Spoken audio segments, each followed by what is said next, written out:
guys, I want to thank you for the honor of being able to speak at this special occasion of yours. And it's kind of a bittersweet moment. Yay, you're going on to high school, but I'll also miss you a lot.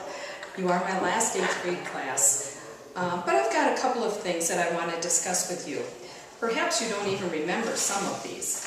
I have some posters that were made for me by you, name sign from 6th grade. I also have, we appreciate you, Mrs. Hurlbut, we love you. Go Eagles, and again we have everybody signing it.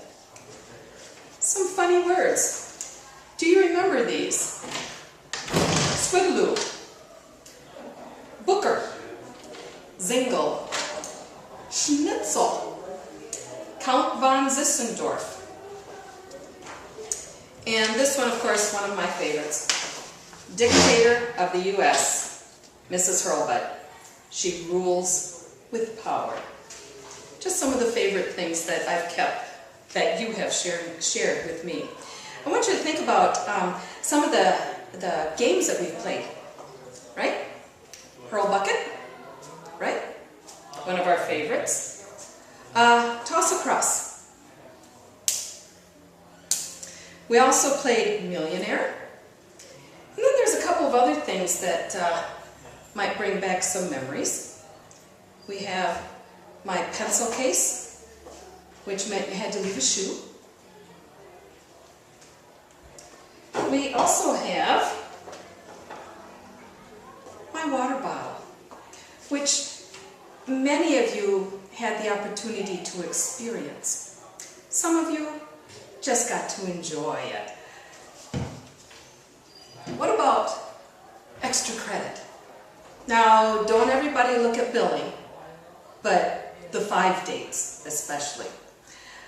I also think of a lot of the misnomers or the misspeaks that we had. The answer was supposed to be King Kamehameha. And somebody kind of got stuck on that. King Kamakamakamakamakamakamakamana. Remember that one? We won't tell names. Okay. Or how about the treaty we were discussing? Guadalupe Hidalgo? No, that's the way it's supposed to be said. But we heard Guadalupe Hidalgo. Some things you would recognize just by one word. What about Moyan? Of course, we all know that is Tucker. How about hot lunch? Always right before lunch, right? Now, I realize that the parents and grandparents and other friends that are here might not quite understand some of these things, but my 8th graders do. From 6th grade, I also kept and want to share 2 special poems. One is a limerick. It says, "There was a young boy named Monkey. Some say he was really chunky. He went to the Y without saying bye. He came back smelling real funky."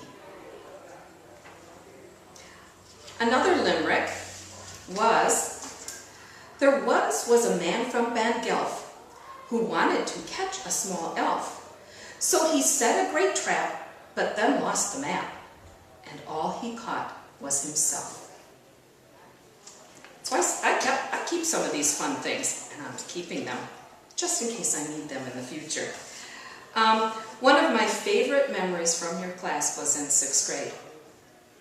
It was when it's toward the end of the year, we were working on measuring things. Do you recall the day we were measuring my room and trying to figure out how many of my cars would fit in the room? So I sent 2 students out, 2 brave students, with their yardsticks and pencil and paper to measure my car. Now, for those of you who don't remember or don't know the story, inside we were supposed to be measuring the room, but instead I had everyone go to the back of the room and look through the windows to watch as I pushed the alarm button on my car. Those 2 did not stay outside very long. They came running back into the building. I love that story. Love that story. I do have something else that I had to do as 6th graders. It's called For Future Generations. And it includes things like, if we had a time capsule, what kind of things would you include? Under food and clothing, we have M&Ms, RCCS sweatshirt, high heels, McDonald's, hot dogs, hamburgers, and sports clothing. Social life, in other words, what did you do as a sixth grader? Cell phone, iPod, Nook, Xbox 360, Nintendo Wii, PS3, soccer, volleyball, football, and other sports events. Current events, presidential election, gas at $3.70 a gallon. That was the week that we wrote this.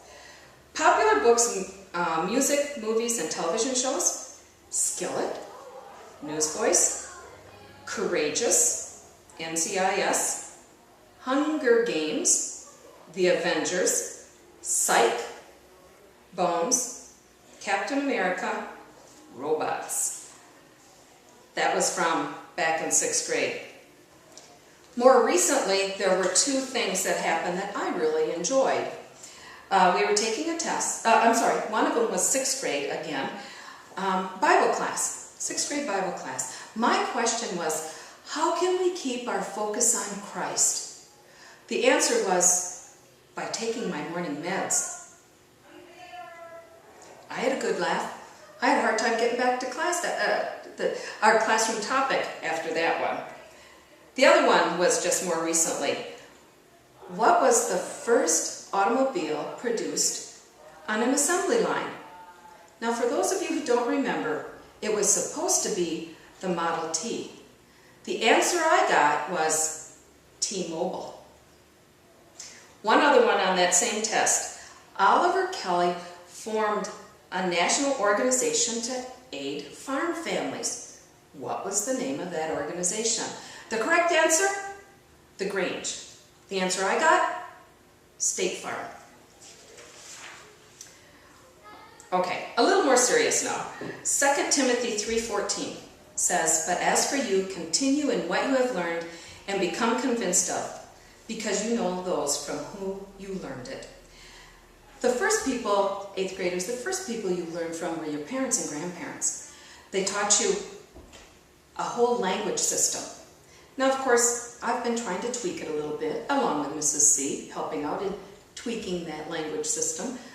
But you came to us already knowing a large vocabulary. Your parents taught you a culture.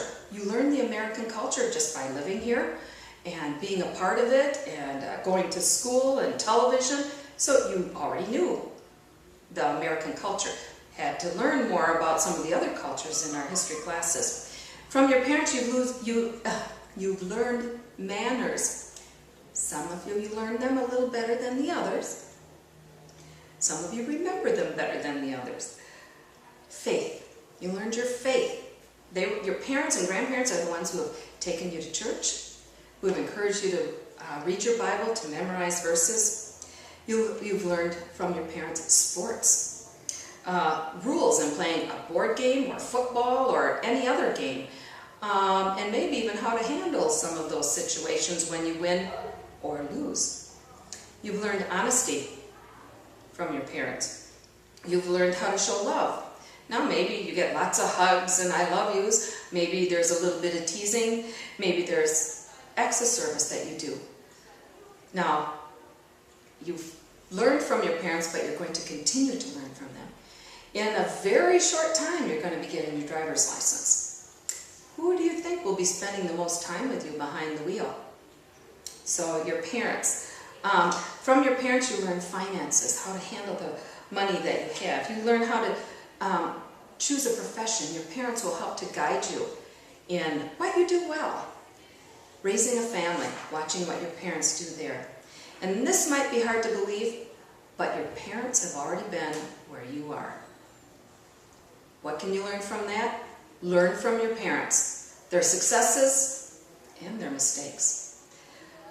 Another group of people that you've learned from, hopefully, are teachers, as well as church and Sunday school, and your friends. At school, of course, heavy on the academics. You learn things like memorizing facts and formulas and verses, the American Creed, do you remember that? The preamble to the Constitution, some of these things that we've memorized, your pledges that you've said. With friends in school, you've learned how to face a lot of life's challenges, how to get through some of these things. I once heard that you learn the most from those that you respect. So just watching these other people, whether it's teachers, friends, pastors, parents, you learn from the people you respect. And of course, you are going to continue to learn from the Lord. He continues to teach us and guide us throughout our lives. He helps us in dealing with life's joys and life's struggles. He teaches us love and respect for Him and for one another. He challenges our faith. He wants us to rely on Him. We can learn from His life on earth and pattern our life after it. You know, we don't always get to spend every minute of every day with our parents. We don't get to spend every minute of every day with our teachers or with our friends or with our pastors. But we do get to spend it with the Lord. So read His Word, spend time with Him daily. And guys, I want to thank you for all the memories that you've given me. I cherish them. I'm so thankful for the part that you've played in my life. And I'm very happy for you going on in your lives and going on to high school. I will miss you next year. God bless you.